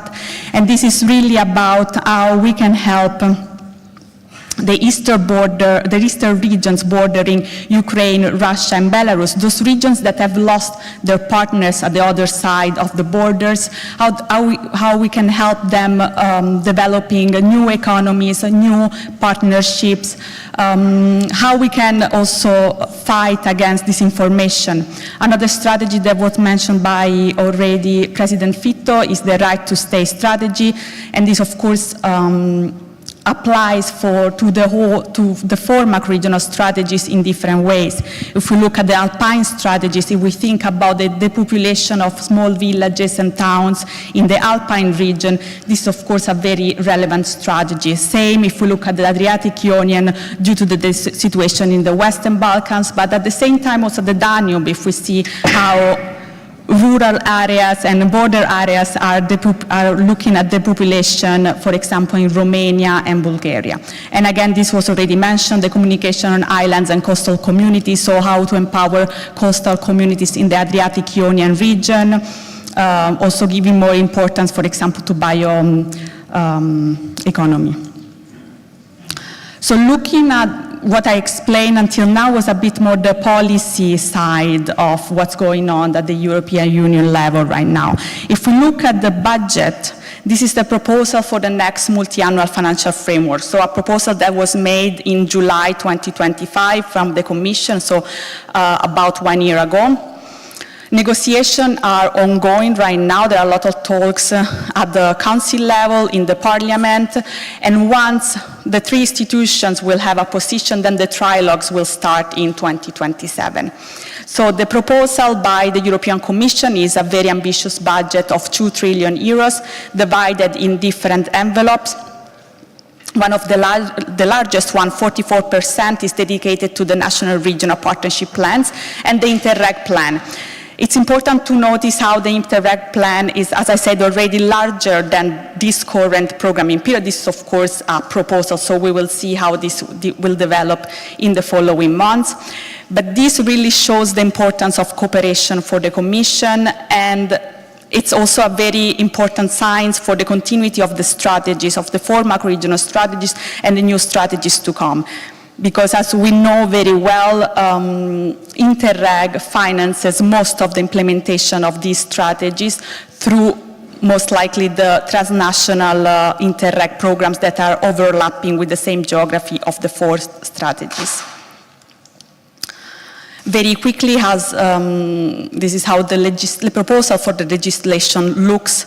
So the proposal by the Commission, it looks quite similar to the 21-27 legislation, but with some novelties. So we have three pillars: the horizontal regulation with the MFF regulation, the multi-annual financial framework regulation, where we find everything about the budget and the allocation. So how will the money be used concretely in the next programming period? Then we have the performance regulation. This is something very new, and it's something that needs to be applied, and it will be applied to the whole EU budget in the future. So the Commission or the programs at the European Union level, they are moving from a cost-based regulation to a performance-based regulation. So basically, we are not going to look at how much money is going to be spent in the future, but we're going to be looking at how the programs are going to reach their milestones, their targets, so really the concrete outcomes, the concrete projects that will be implemented and will take life in the next programming period.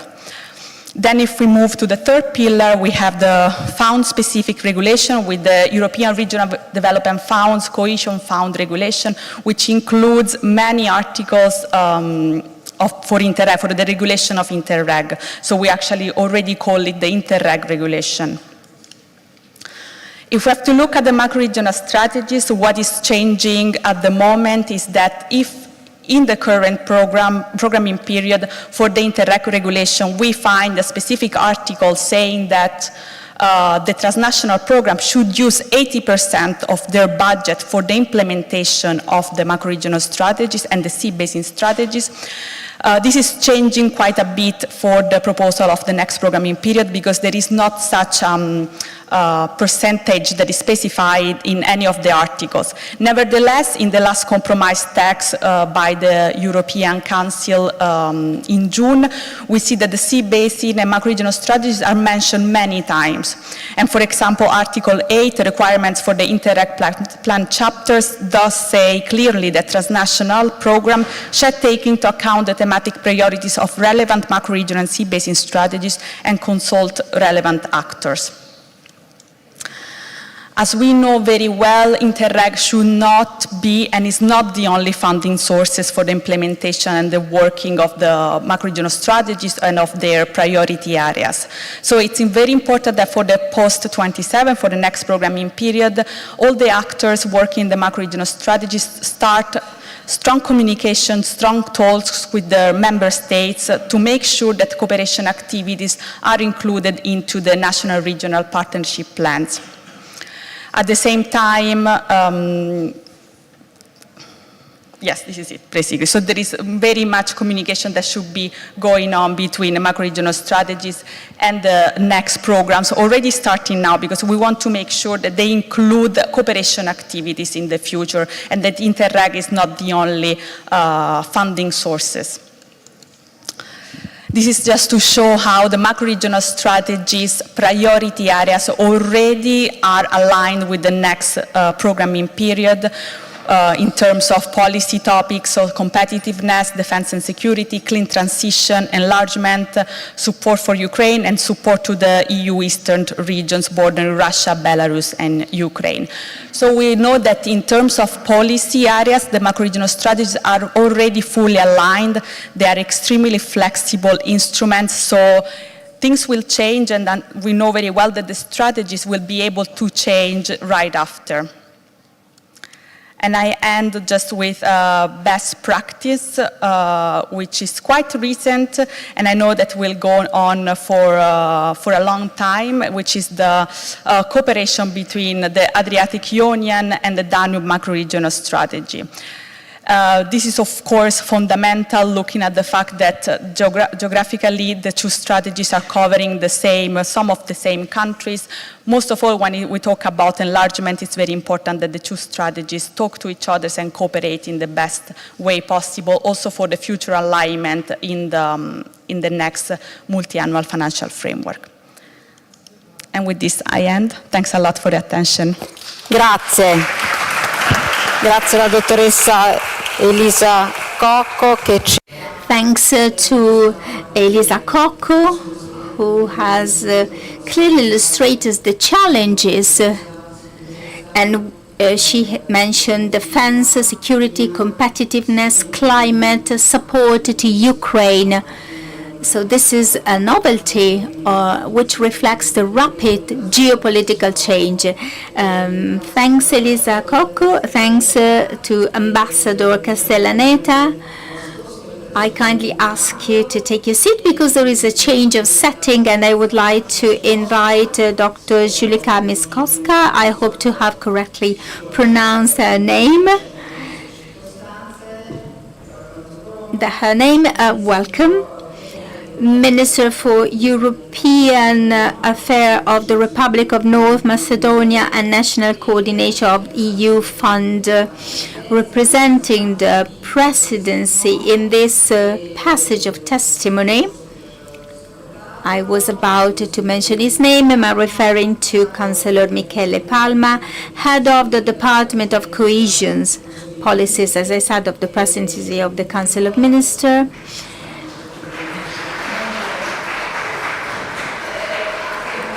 It's a warm welcome, and it is also a symbolic handover because actually we are implementing this new multi-level governance, and we will discover how to translate into practical terms the challenges that the Italian presidency should face. And then we have Ambassador Nicola Verola, Director General for Europe and International Trade Policy, Ministry of Foreign Affairs and International Cooperation. If everything is correct so far, we can give the floor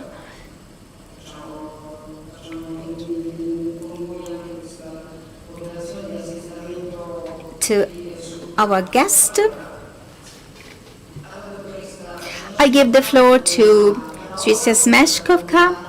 I give her the floor, and she will talk about the challenges dealing with the enlargement and the involvement of new partners that represent the macro region towards the 4 EU countries. She will describe the challenges and the objectives reached so far for the Northern Macedonia, and a few words about this handover with the Italian presidency, how the objectives reached so far will be implemented. Yes, good afternoon to all the brave ones who remain in the room after the coffee break. At the beginning, I would like to thank the Italian presidency for the invitation to be part of the kickoff event of the Italian presidency with the strategy. And indeed, our ministers back in Skopje in May hand over the presidency, which was the political part, let's say, of transition of the presidency from North Macedonia to Italy. And I'm fully aware that our Italian colleagues have already started with many activities in this period following the forum in achieving the goals and the objectives they have set in the program. I'm particularly happy to be in Rome because a long time ago, 14 years ago, actually I did an internship here in Rome. I was placed in what was at the time Ministry of Economic Development, Ministerio del Sviluppo Economico. Sorry if I'm pronouncing wrong. And my mentor was one of your colleagues, Madame Federica Bussillo, which she's not here today, but I warmly greet. So back on the priorities, on the work done within EUSAIR, as you all know, North Macedonia is one of the last comers within the strategy, followed by San Marino. And I believe in the room there are many other colleagues from other EUSAIR countries who have been longer working for the strategy and who might say more about the transition that the strategy faced, in particular following the revision that was officially completed and recognized last year. A lot of things have been said. It's a little bit difficult to be included in the panel at the end because it's a repetition in a way of what other speakers talked about.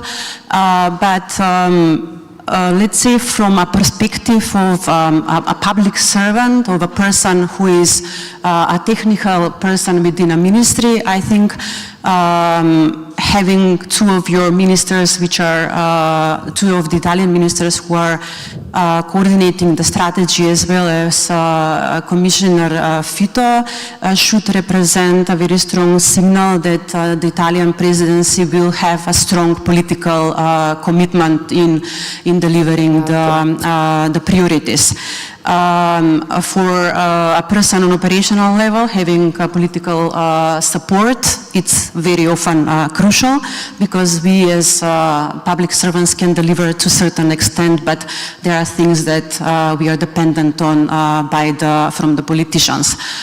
I also, Minister Foti is not here with us anymore, but to thank for his recognition of the work done by our presidency. Yes, it has been a true challenge, in particular because our team was far smaller than the team that Italia has, but it was also quite a lesson that we can support each other, not only on national level, but on macro-regional level, because there are always colleagues from the other countries who are, willing to help, to assist, to jump in whenever necessary.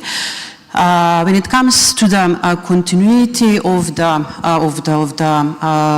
priorities, I believe that if not all of you, then most of you have went through the Italian presidency priorities, maybe before you made yourself acquainted with the priorities of our country. Before that we had Greece and Croatia who had the priorities, so we can see at least between our priorities and the Italian a very high level of compatibility, let's say. But also to a certain extent compatibility to the priorities of the previous presidencies, which is a very good sign. It shows that we as a countries work to secure within EUSAIR, to secure sustainability, and to secure that the activities which have been initiated by one presidency then are picked up and continue being worked on by the next presidency in order to see a specific result, to see beyond the words. So because the revised action plan created a lot of room, a lot of space to enhance the cooperation within EUSAIR.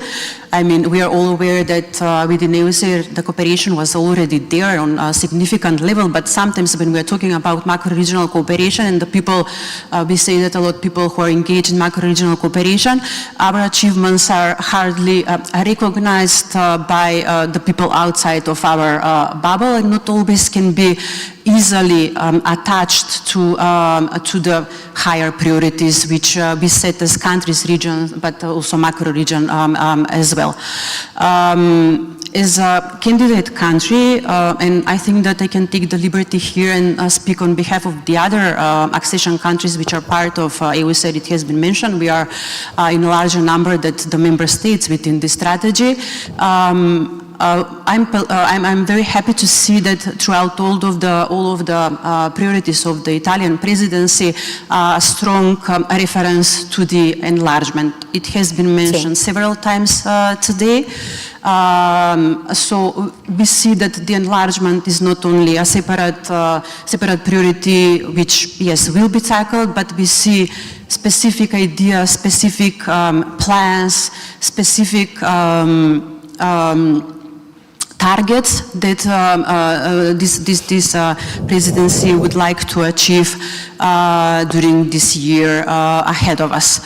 Coming from the Ministry of European Affairs, so institution which is dealing with the European integration, European funds coordination, I particularly like the idea of signing the Memorandum of Cooperation, which is envisaged in the presidency program, which can serve as a very good basic point, let's say, for enhancing our cooperation in a specific area, because so far within the strategy we have had let's say, financial dialogue, we have had the network of the managing authorities and a few attempts to establish a network of the NIPAC authorities, NIPAC offices, but with this memorandum of understanding, at least how I see it, maybe we will elevate this discussion on a higher level, and then it would be much easier to connect it to the process of embedding that we have been talking about so much, sending shared messages, which will help EUSAIR as a strategy achieve its goal. This is clearly linked to the higher political agenda of Italy, which was already tackled, creating the group Friends of Western Balkans.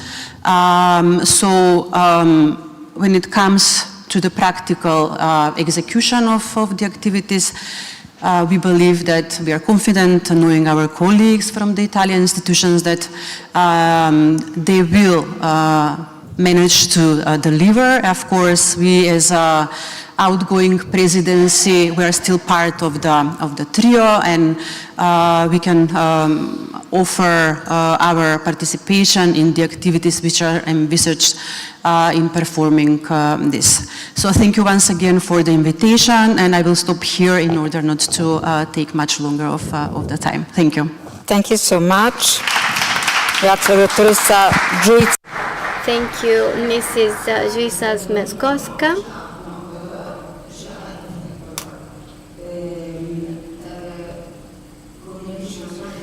National Coordinator for European Funds, Minister of European Affairs of Republic of North Macedonia, Mr. Michele Palma, Head of Department for Cohesion Policies of the Presidency of the Council of Ministers and main coordinator of the Italian EUSAIR Presidency. Of course, there are a lot of expectations expectation from partners interested in the enlargement. You have the floor. Thank you. Yes, we are aware of the responsibility because there are so many expectations for Italy. This morning, everybody was talking about. So this morning we heard Minister Fito. Well, actually, he's not a minister. He was Minister Foti. So together with the colleagues of the Ministry of Foreign Affairs, we built a presidency program based on the principles of cohesion, effectiveness, simplicity, and reduction of redundancy. So we reduced the priorities, as a matter of fact, and we focused all the activities and priorities on some aspects which were mentioned this morning as crucial aspects. For example, this morning Minister Tajani was talking about the fact that enlargement is in the backdrop of EUSAIR. So everybody knows that. You don't need to do politics to say that and to know that. Of course, everything will be functional to promote the enlargement, as Minister Tajani was saying this morning, and Nicola will say after me. It's one of the main ideas of the foreign policy of Italy. So, in order to make our action concrete, so very often the presidency role is not very clear. So there are a lot of words, but then what are the facts? So I'm happy you are highlighting this aspect because it's very important. So we say, so what are you going to do? So if you read the program, you'll understand. For example, we want to support the countries who want to join the European Union on cohesion policy, which is one of the most challenging assets in terms of administrative capacity, but also in terms of work modality. So in Italy, we want to transfer our friends of the Adriatic region and our colleagues the way we work on cohesion so that they can be ready to join the European Union and meet the work requirements. Of course, we will be their point of reference if any need.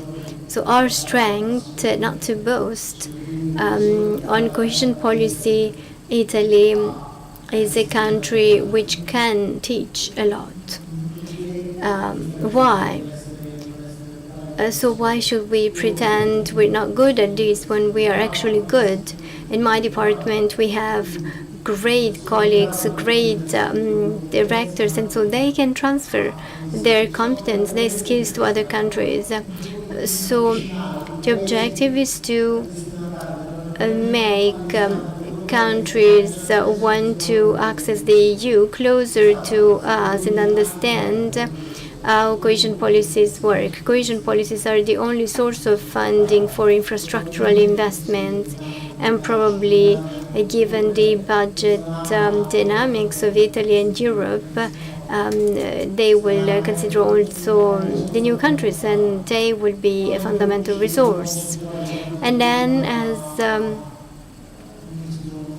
Minister Fitto said, we focus on embedding.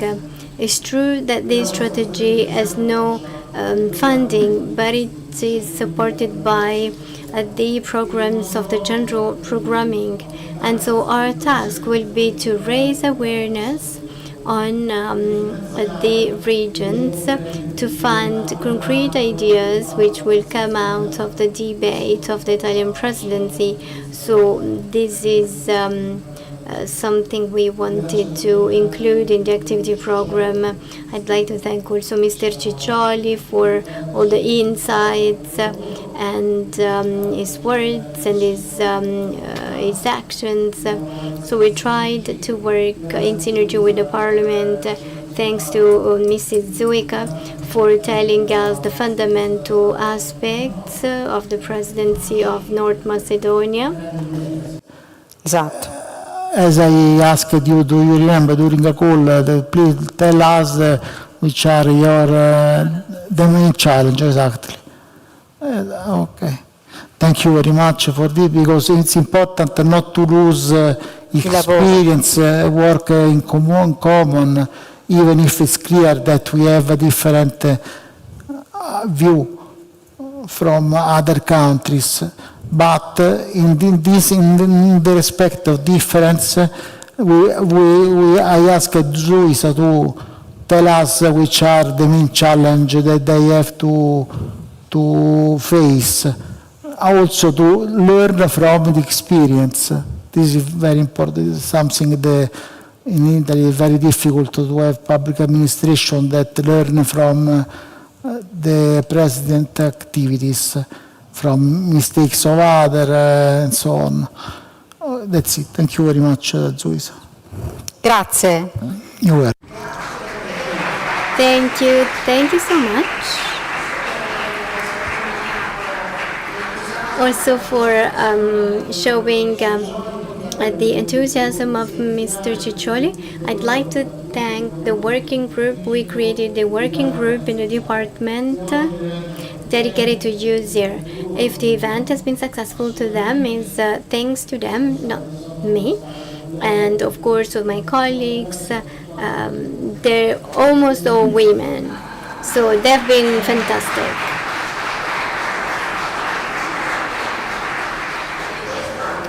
And this is another important sign.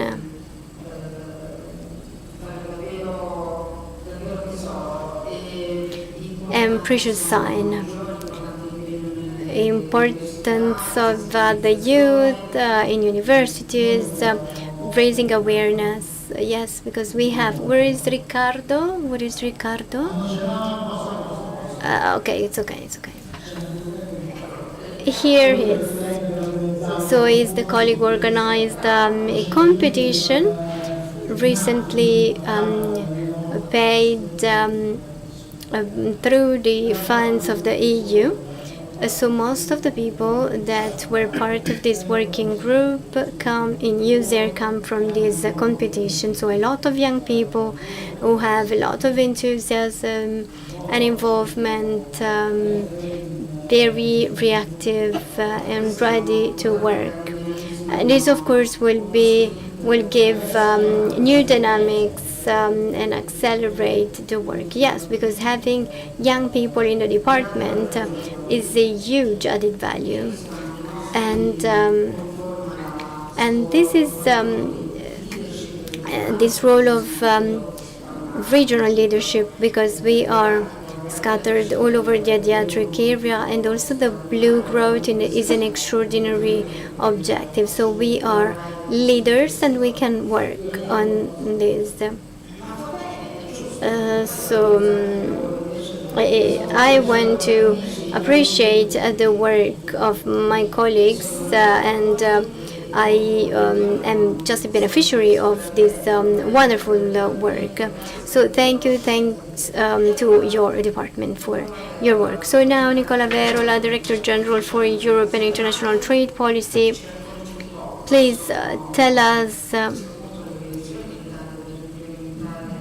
what Italy is about to implement. So the Vice President of Council, Tajani, told us how important it is to implement commercial routes, sea and land routes, and our exports. So this is the other level of the macro-region mission. I have the honor and burden to conclude all the interventions before lunch. It's a very difficult task, so we'll try and be brief, because given the time, I don't want to take too much time. But to answer your question, the importance of the region from a geopolitical and strategic point of view, well, it's evident that this is our neighborhood. For us, this region is extremely important, not only for historical reasons, cultural reasons, but also from a strategic point of view. Wherever happens at the other side of the Adriatic Sea has consequences in Italy, also from the point of view of stability. For us, it is fundamental to have thriving Balkans, stabilized Balkans, and connected to us. And so the importance of connectivity that you were mentioning, but also regional strategies. The importance we have always given to this regional strategy comes from this political general considerations. Italy has been the strong promoter of EUSAIR, and still today we are one of the leaders. Why? Because we are interested, because we want to make this region cohesive, united, strong, and embedded in the European Union. For us, EUSAIR is, let's say, a lab and enabler. It is a lab because it is important for us to make tests. So European countries, so these countries test themselves on European integration through these regional strategies. And from this point of view, EUSAIR for us is an experimentation field of a concept we introduced in the enlargement process, which is progressive integration. So we started to say a few years ago that it is black or white is not a good idea. You are in or out of the EU. But candidate countries must progressively integrate in European Union, and these regional strategies are instrumental to this strategy. So they are fundamental as enablers. So they are enablers of the enlargement. They are an introduction to the accession. So accession becomes a bit easier because European policies have already been adopted.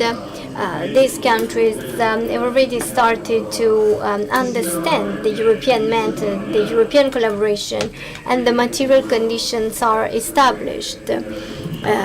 So this is what the other colleagues were saying about the importance of cohesion. So cohesion, territorial cohesion, and an easier economic integration and political integration. One last point, the Italian presidency. Minister Tajani spoke about system. He used the word system. I believe this is also our approach in EUSAIR presidency, the concept of system. Because for us, it is very important to create a system from the point of view of participants, not only Italy and the countries in EUSAIR, but also Administration's Department for Cohesion, Ministry of Foreign Affairs, and all the facilities of the Italian institutions and territorial entities. President Federico spoke, also the Councillor of Marche region. So another interesting aspect is that not only central governments are participating in a strategy, but also territorial entities, the regions. And this is extremely important because we get to the roots. So we spread these logics of participation and involvement. Of course, we one of the neuroses of all presidencies is to say, okay, we have the presidency and we will revolutionize everything. So history over again. No, we will not start the history again. We build on a legacy. We rely on a legacy, important legacy, which the presidency of North Macedonia is leaving us, and also the other presidencies. But we want to enhance it as much as possible by involving everyone, by involving different policies, because Vice President Fitto mentioned, for example, the importance of several programs and European funding, Interreg, cohesion, connectivity, Connecting Europe facility, etc., etc. So there are several aspects, and we have this system among different policies. So the idea to establish a system. So maybe it is the third one. So a system among public actors, a system among policies, and system among international and regional organizations. You mentioned IMEC, which is an international project. Ambassador Castellaneta spoke about the Adriatic-Ionian initiative, which has a lot of synergy with EUSAIR. And so this logic is what inspires, if you agree with me, Michele, our approach to this presidency, with the idea that there is a necessary link between regional cooperation, stabilization, and progressive embedding and integration in the European Union. So thank you, and I will stop here.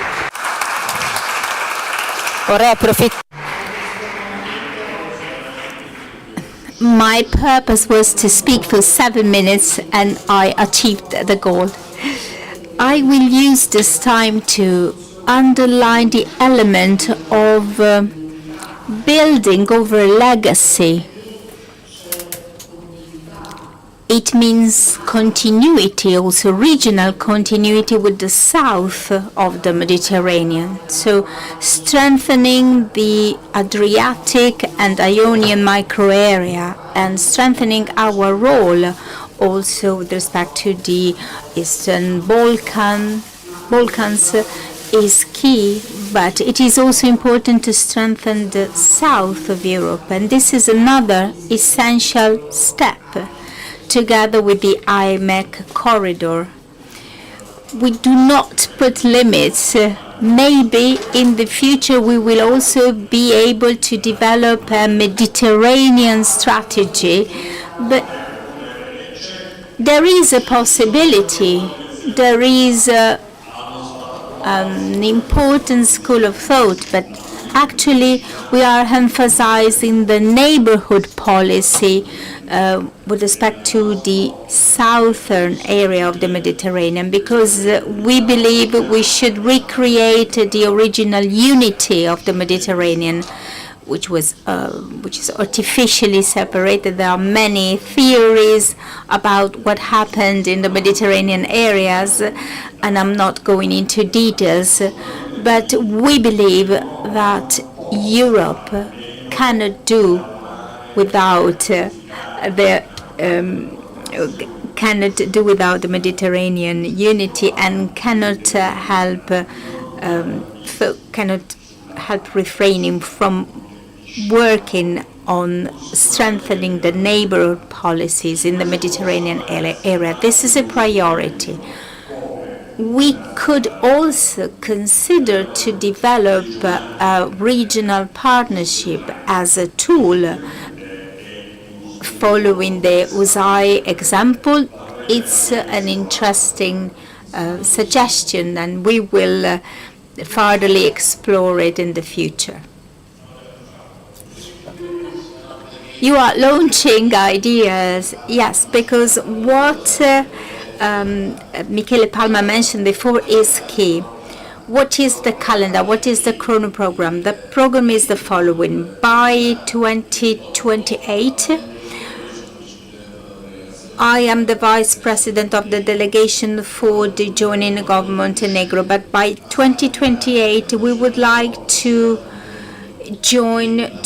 welcome Montenegro, Albania and North Macedonia, of course with the due consideration, and we would like them to participate in the EU election in 2029, because if the members can enter the Parliament, the European Parliament, we will have a stronger tool. And during the negotiation of the for the re-election of Mrs. von der Leyen, one of the requests by President Meloni was to have a homogeneous conditions in the south of the Mediterranean.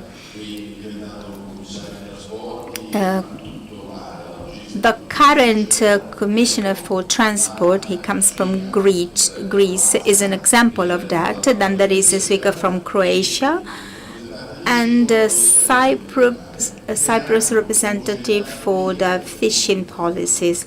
And all this contributed to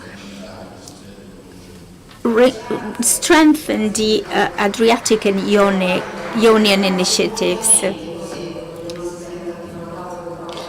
I give you the microphone so that you can reply. But we have concluded. I think it was a fruitful morning, a super interesting one, at least for me. Maybe Mrs. Zmejkowska would like to add something. When they mispronounce my name, but it's Zmejkowska. Zmejkowska. Smejkowska. Like Tajani, Zmejkowska. Smejkowska. Yes. Fantastico. Vedi? Le politiche di territorio? Would you like to say something about policies in the territory? No, everything is concluded and we are ready for lunch.